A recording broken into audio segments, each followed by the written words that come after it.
Hello वंशो दोस्तों, आज हम आपके साथ डिस्कस करने जा रहे हैं एचपीजी के कुछ क्वेश्चन। और ये एचएस का पेपर है जो 2025 में हुआ था, उसको हम कवर करेंगे। इसमें जो एचपीजी के क्वेश्चन पूछे गए थे इनको हम कवर करेंगे और साथ में और भी देखेंगे किस तरह से यहाँ से आपके आने वाले एग्जाम में यहाँ से क्वेश्चन बन सकता है।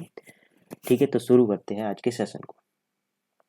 ये हमने नई सीरीज चलाई है 2025 वाली। 2024 और जो 25 में पेपर हुए हैं एचपीजी के क्वेश्चन जिसमें है उनको हम कवर करेंगे पूरा एक्सप्लेन के साथ, और इनके आंसर मैं फाइनल आंसर की के अकॉर्डिंग ही आपको बताऊंगा। तो शुरू करते हैं। पहला क्वेश्चन, क्वेश्चनों के क्रम पे नहीं जाना है। ठीक है, क्वेश्चनों का जो क्रम है वो अलग अलग हो सकता है। ठीक है, तो शुरू करते हैं। पहला क्वेश्चन इसमें दिया गया कि नीचे दिए गए दो कथनों को कथन है उनको उनमें से आंसर बताना है आपने, कौन सा सही है कौन सा गलत है। ठीक है, शुरू करते हैं। सबसे निकट और सबसे कष्ट साध्य प्रकार का बंधुआ श्रम भोजा ढोने वाला ढोना था, जिसे पुंड बेगार के नाम से जाना जाता था। चंबा राज्य में बेगार के 5 रूप थे जिन्हें पंच हक कहा जाता था। तो उपरलिखित कथनों के आधार पर नीचे दिए गए विकल्पों में सबसे उचित उत्तर का चुनाव करें। तो पहले तो बात कर लेते हैं इसका आंसर की। ये दोनों कथन सही है, ऑप्शन ए सही हो जाएगा। ठीक है, कथन एक और कथन दो दोनों सही है। ठीक है, अब यहाँ से एक्सप्लेन देख लेते हैं।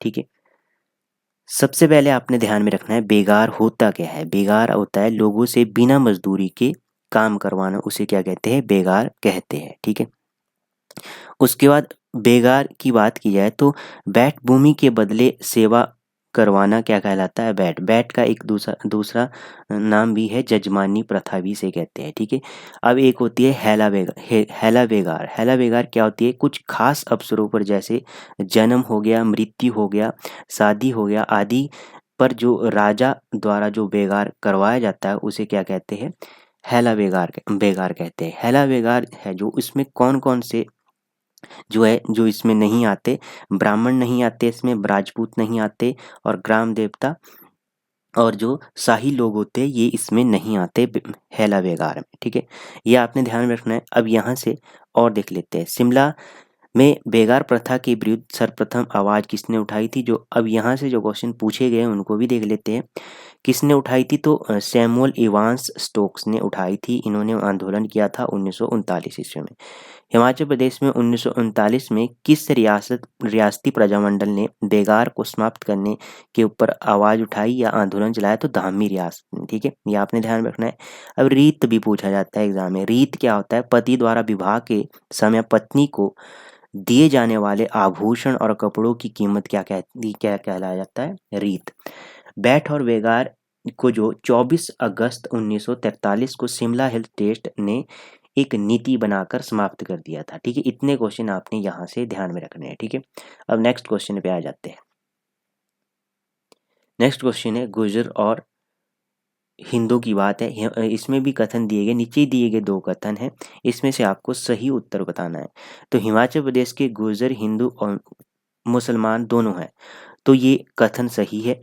ये गुर्जर है जो ये हिंदू और मुसलमान दोनों होते हैं। ठीक है, उसके बाद लाहौलियों और स्पीतियों के मंगोलाइट लक्षण होते हैं। ठीक है, ये भी कथन सही है, तो ऑप्शन ए सही हो जाएगा। इसमें कथन एक भी सही है, कथन दो भी सही। अब यहाँ से थोड़ा सा एक्सप्लेन देख लेते हैं। जो ये होते हैं गुर्जर, ये हिंदू होते हैं, ये गांव में कृषि और व्यवसाय करते हैं। जो हिंदू होते हैं वो गांव में कृषि और व्यापार व्यवसाय करते हैं। और जो मुसलमान होते हैं ये घुमक्कड़ प्रवृत्ति के होते हैं। ठीक है, घूम घूम कर ये अपना जीवन निर्वाह करते हैं। ठीक है, अब बात कर लेते हैं गुर्जर। गुर्जर क्या क्या था, हूण जाति के वंशज थे ये भी आपने ध्यान में रखना है, ये भी क्वेश्चन पूछा जा चुका है। हिमाचल प्रदेश के मूल निवासी नहीं माने जाते गुर्जर। इनका जो विवाह है मुस्लिम शरीयत के अनुसार होता है गुर्जरों का। हिंदकुश पर्वत के पार से आक्रांता बनकर, मतलब आक्रमणकारी बनकर ये आए थे। 26-23 मई 1956 को गुर्जर आदिम जाति सम्मेलन हुआ था। पीरों की ये पूजा करते हैं, नदी में दूध चढ़ाते हैं। ये आपने कुछ फैक्ट यहाँ से ध्यान में रख लेने हैं। ठीक है, अब हूण की बात आई है तो हूण भी देख लेते हैं। हूण क्या होता है, हूण का क्षेत्र था, हूण का क्षेत्र ईरान से अफगानिस्तान तक था। इनकी राजधानी थी अफगानिस्तान के बामियान में, हूणों की। और हूणों में सबसे शक्तिशाली थे जो प्रमुख आक्रमणकारी वो थे तारामण और महीर कुल। महिरकुल ये प्रमुख आक्रमणकारी थे हूणों के। स्कंदगुप्त के समय इनका वो स्कंदगुप्त जूनागढ़ अभिलेख है, उसमें इनकी जानकारी मिलती। हूणों के लिए एक शब्द भी प्रयोग किया जाता है, मलेच्छ इन्हें कहा जाता है। ठीक है, हूण आक्रमण के समय जो कौन सा जो वंश था वो राज कर रहा था, तो गुप्त वंश का समय था, इसमें स्कंदगुप्त थे। और बर्बर एवं खानाबदोश होती थी हूण जाति।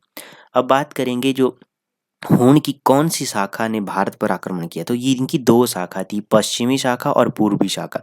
जो पूर्वी शाखा थी इन्होंने भारत पर आक्रमण किया था। तो इतना एक्सप्लेन आपने यहाँ से ध्यान में रखना है। यहाँ से कोई भी क्वेश्चन बनाया जा सकता है, जैसे कि किसी भी तरह की स्टेटमेंट पूछी जा सकती है, तो आपका क्लियर हो जाएगा। नेक्स्ट क्वेश्चन पे आ जाते हैं। नेक्स्ट क्वेश्चन है, नीचे दिए गए दो कथन है, इसमें से आपको बताना है सही उत्तर। ठीक है, रोहतांग दर्रा धौलाधार श्रेणी में स्थित है, तो पहला कथन तो आपका गलत हो गया। रोहतांग दर्रा की बात की जाए तो पीर पंजाल में है, तो ऑप्शन पहला तो गलत हो गया। नेक्स्ट है, कुंजुम दर्रा छाया और घाटी के नाम से प्रसिद्ध है, तो ये दूसरा कथन भी आपका गलत है। ठीक है, अब यहाँ से थोड़ा सा देख लेते हैं, पहले तो आंसर देख लेते हैं। कथन ए और एक और कथन दोनों गलत है। ठीक है, तो ऑप्शन बी सही हो गया यहाँ से फाइनल आंसर की अकॉर्डिंग। अब यहाँ से थोड़ा एक्सप्लेन देख लेते हैं। रोहतांग की बात की जाए तो प्राचीन नाम इसका भृगुतुंग है, और इसकी ऊंचाई कितनी है रोहतांग दर्रे की, 3798 मीटर। ठीक है, और ये कुल्लू को लाहौल से जोड़ता है। ठीक है, ये आपने ध्यान में रखना। रोहतांग का अर्थ क्या है, लाशों का ढेर, ये भी क्वेश्चन पूछा जा चुका है। ठीक है, पीर पंजाल के बीच में, ये मैंने आपको बता दिया। धौलाधार की बात आई है तो धौलाधार में आपने एक ध्यान में रखनी है जो आपके एग्जाम में पूछी जा चुकी है, चोलांग चोटी। 3270 मीटर की ऊंचाई पर स्थित है समुद्र तल से, और ये धौलाधार श्रेणी की ऊंचाई भी आपने ध्यान में रखना है, ये भी क्वेश्चन पूछा जा चुका है। 4550 मीटर की ऊंचाई पर स्थित है ये रेंज। तो ये थोड़ा सा ध्यान रखना आपने, 5000 के आसपास समथिंग, क्योंकि ये कई एग्जाम में कुछ इसका आंकड़ा होता है, कईयों में कुछ होता है। तो धौलाधार प्लस पीर पंजाल श्रृंखला ये मध्य हिमालय में पाई जाती है। ठीक है, ये भी आपने ध्यान में रखना है। उसके बाद कुंजुम दर्रा की बात है तो कुंजुम दर्रे की पहले तो ऊंचाई आपने ध्यान में रखनी है, समुद्र तल से 4520 मीटर की ऊंचाई पर स्थित है। लाहौल को स्पीति से और ये स्पीति घाटी के लिए रास्ता बनाता है, ये भी क्वेश्चन पूछा जा चुका है। ठीक है, इतने क्वेश्चन आपने यहाँ से ध्यान में रखने इस क्वेश्चन से। नेक्स्ट क्वेश्चन पे आ जाते हैं। नेक्स्ट क्वेश्चन है,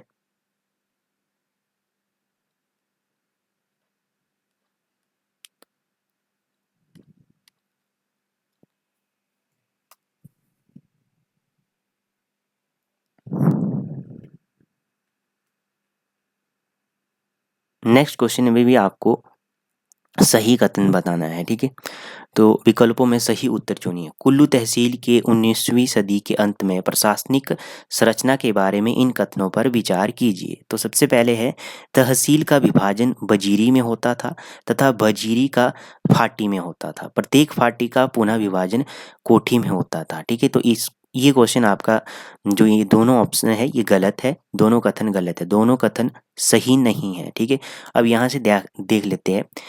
ठीक है, कुल्लू में 7 प्रकार की बजीरी होती है। ठीक है, तो ये आपने ध्यान में, बजीरी किसे कहते थे, बजीरी का अर्थ होता था उस समय प्रांत था। ठीक है, ये आपने ध्यान में रखना है। कौन कौन सी बजीरी होती है मैं आपको बता दूं। परोल होती है, कुल्लू का जो शहर है वो परोल बजीरी, कुल्लू की परोल बजीरी में है। बजीरी रूपी है, ये कनावर का क्षेत्र इसमें आता है। एक है बजीरी लग महाराज, एक है बजीरी भंगाल, और एक है और वह बजीरी एक लाहौल है, एक बजीरी लगसारी है, एक बजीरी सिराज है। ठीक है, ये आपने ध्यान में रखना है। अब देख लेते हैं यहाँ से कि जो प्रांत था बजीरी, जिस बजीरी का विभाजन होता था कोठी में, और कोठी की एक शाखा होती थी फाटी। ठीक है, ये आपने ध्यान में रखना है।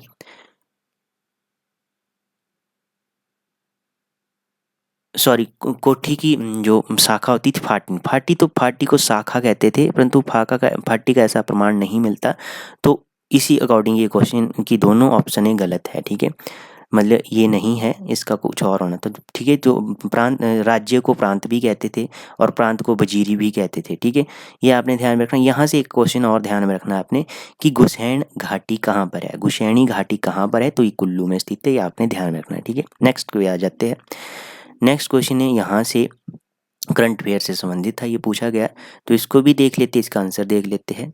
ठीक है, इसमें दिया गया था निम्नलिखित कथनों पर विचार कीजिए। तो यहाँ से मैं डायरेक्ट जो राइट आंसर है वो बता दूंगा आपको। ठीक है, जिसका राइट आंसर बन जाएगा ऑप्शन बी सही हो जाएगा। ऑप्शन थर्ड और फोर्थ सही है। राज्य में विद्युतीकरण के कार्यक्रम तो दो भागों में विभाजित किया गया है।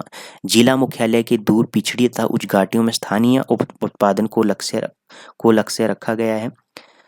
राज्य के निम्न क्षेत्र में पंजाब के समीप थे, उन्हें नंगल और उहल नदी के पोषक फीडर से बिजली मिलनी है। ठीक है, सानन बिजली घर जो वर्तमान में पंजाब सरकार विद्युत बोर्ड के नियंत्रण में है, इसका सारा राजस्व पंजाब सरकार को प्राप्त है। तो ये पूछा गया क्वेश्चन कि निम्नलिखित कथनों पर विचार कीजिए। ठीक है, तो ये आपका इसका बी ऑप्शन सही हो जाएगा। नेक्स्ट क्वेश्चन पे आ जाते हैं।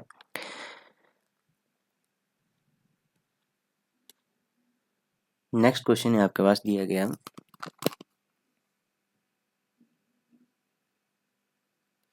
नेक्स्ट क्वेश्चन में पहाड़ी रियासतों के प्रतिनिधि जिन्होंने अपनी रियासतों के प्रतिनिधि के रूप में हिमाचल प्रदेश के एक इकाई के रूप में गठन में अपने लोगों को का प्रतिनिधित्व किया था। तो ये आपने बताना है, प्रतिनिधित्व का नाम दिया है और रियासतों का नाम दिया है। सूरत राम प्रकाश की बात करेंगे तो इनका ये मिल जाएंगे आपके ठियोग रियासत थे। हीरा सिंह पाल की बात की जाए तो ये मिल जाएंगे आपके भगाट रियासत से। ठीक है, उसके बाद भास्कर नंद की बात की जाए तो ये मिल जाएंगे आपके भज्जी रियासत से। ठीक है, उसके बाद सालिग्राम तेगटा की बात की जाए तो ये जुब्बल रियासत से मिल जाएंगे। ठीक है, तो इसके अकॉर्डिंग आपका ऑप्शन सी सही हो गया। अब यहाँ से थोड़ा और देख लेते हैं। जुब्बल रियासत की स्थापना किसने की? करमचंद ने की 1195 ईस्वी में। ठीक है, भज्जी रियासत की स्थापना किसने की?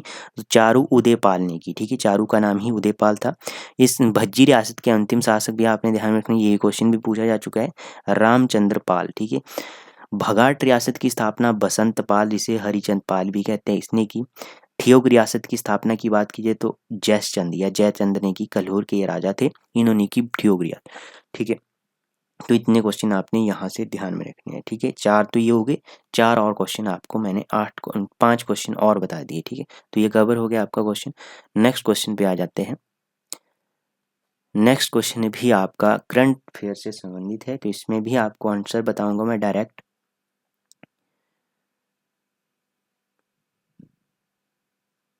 इसका राइट आंसर बन जाएगा, पहले क्वेश्चन क्या पूछा गया, निम्नलिखित कथनों पर हिमाचल प्रदेश के सार्वजनिक वित्त के आधार पर विचार कीजिए। तो इसमें राइट आंसर बनेगा आपका ऑप्शन 1 और 3।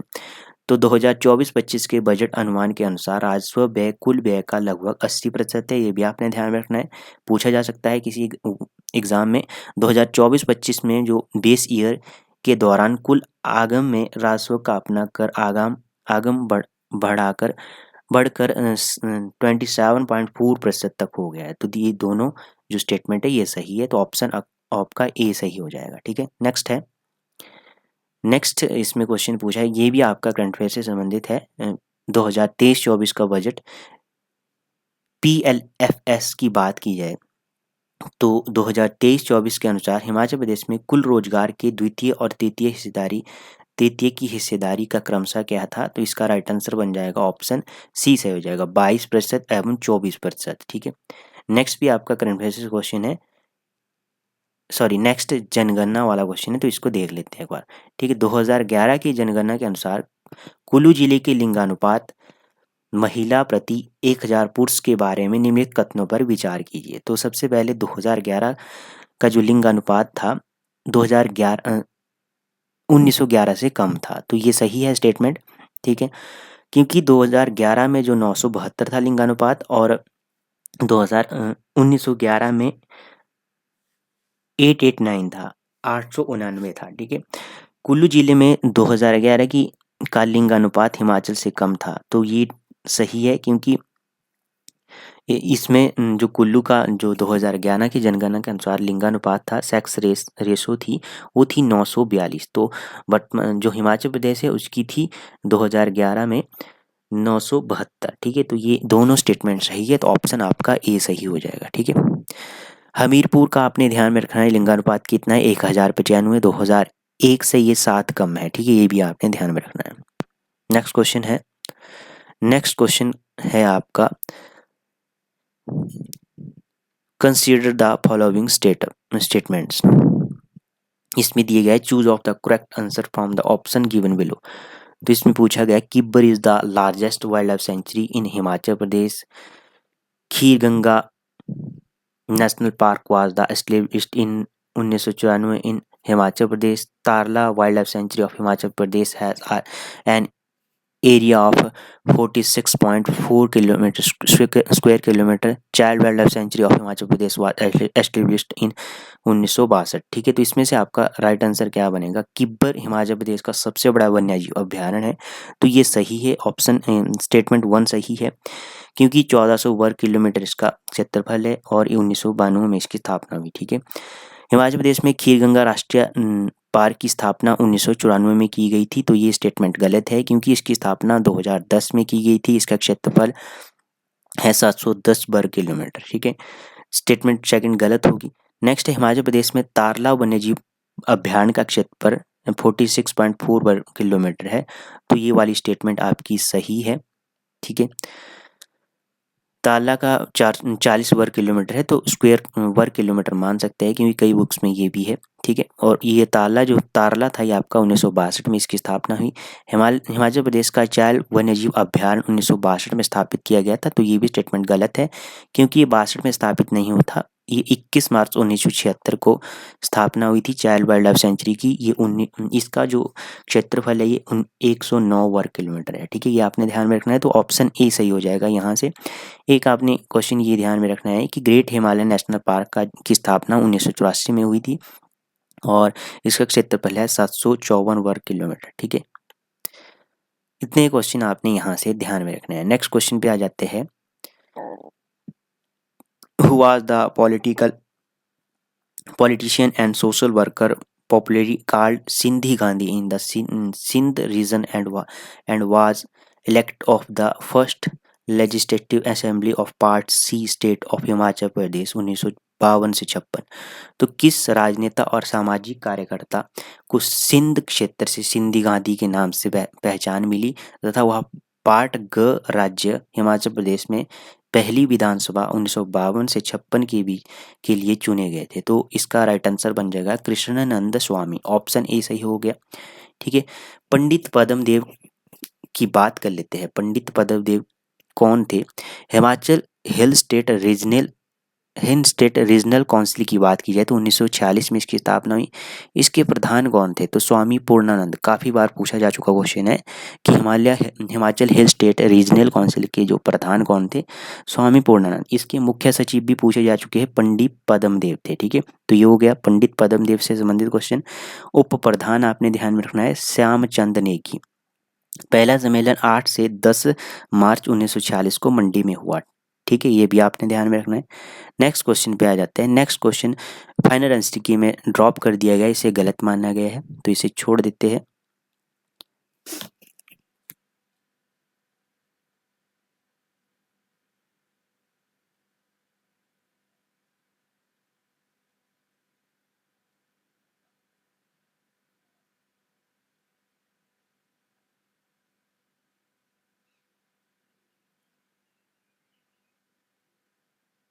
नेक्स्ट क्वेश्चन भी जो है ये गलत है, परंतु इसका देख लेते हैं एक बार। ठीक है, पहला इसमें स्टेटमेंट है मुख्यमंत्री रोशनी योजना। मुख्यमंत्री रोशनी योजना क्या थी कि ये मुफ्त बिजली कनेक्शन वाली सेवा थी, योजना थी।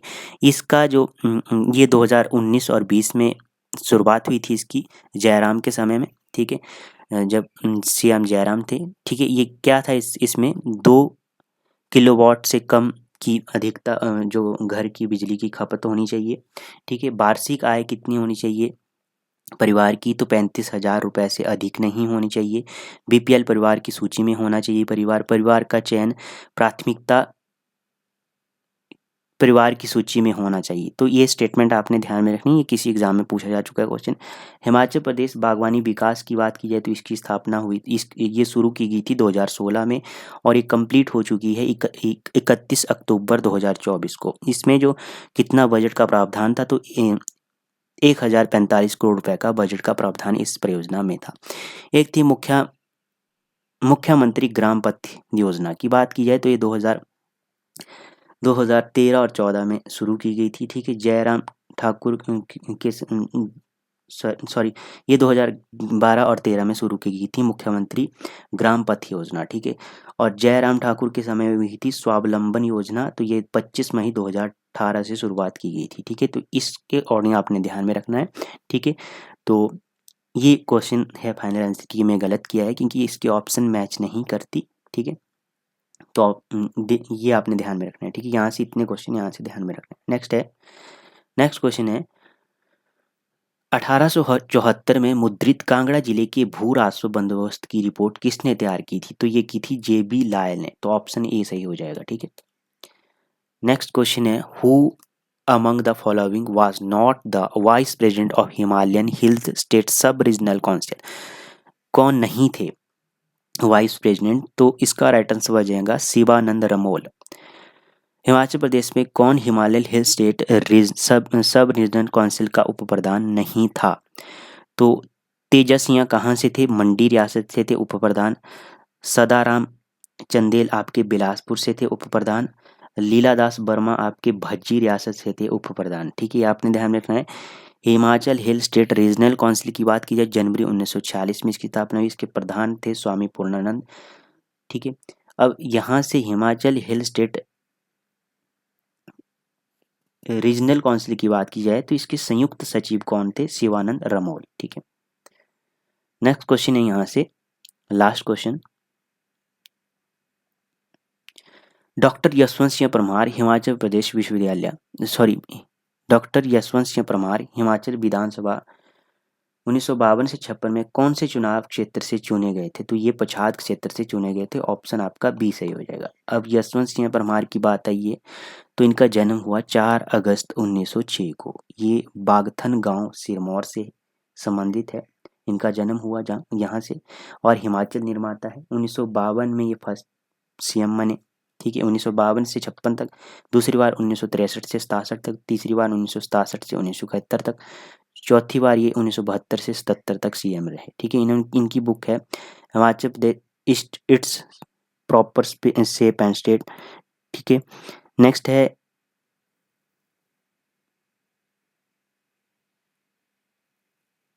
हिमालयन पॉलिंड्री, इनकी की सामाजिक आर्थिक पृष्ठभूमि भी इनकी बुक है, तो ये आपने ध्यान में रखना है, ठीक है। नेक्स्ट क्वेश्चन यहाँ से ये भी है, इसको भी कवर कर लेते हैं। Mountain soil June is Himachal Pradesh is found between. तो हिमाचल प्रदेश में पर्वतीय मिट्टी का क्षेत्र क्या है? तो इसका राइट आंसर बन जाएगा ऑप्शन ए सही हो जाएगा। 3000 से 6000 मीटर के मध्य है, ठीक है। तो यहाँ से देख लेते हैं मिट्टी का जो क्षेत्र है। निम्न पहाड़ी मिट्टी पूछी जाए तो इसका समुद्र तल से कितना है? 1000 मीटर की ऊंचाई पर स्थित है। मध्य पहाड़ी मिट्टी की बात की जाए तो 1000 से 1500 मीटर के बीच में है। उच्च पहाड़ी मिट्टी की 1500 से 2100 मीटर के मध्य। पर्वतीय मिट्टी की बात की जाए तो जो पूछा गया है 3000 से 6000, और जो एग्जैक्ट मिलता है 2100 से लेके 3500 के बीच में। ठंडी शुष्क मिट्टी की बात की जाए तो 3500 मीटर से की भूमि पर मिलता है, ठीक है। तो ये आपने ध्यान में रखना है।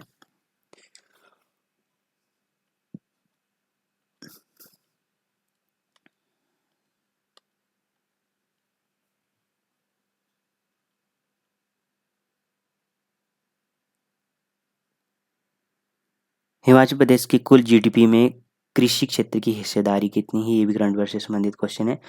तो ये 75% से घटाकर 2023-24 में 20% से थोड़ा ज़्यादा रही, तो कथन ए गलत है। जबकि प्रदेश के आर्थिक सर्वेक्षण 2024-25 के अनुसार कुल राष्ट्र में प्राथमिक क्षेत्र में अभी भी कुल जनसंख्या की 54% हिस्सेदारी है, तो ये कथन सही है, ठीक है। तो ये हो गया HPG के कुछ क्वेश्चन जो हमने आपके साथ डिस्कस किए।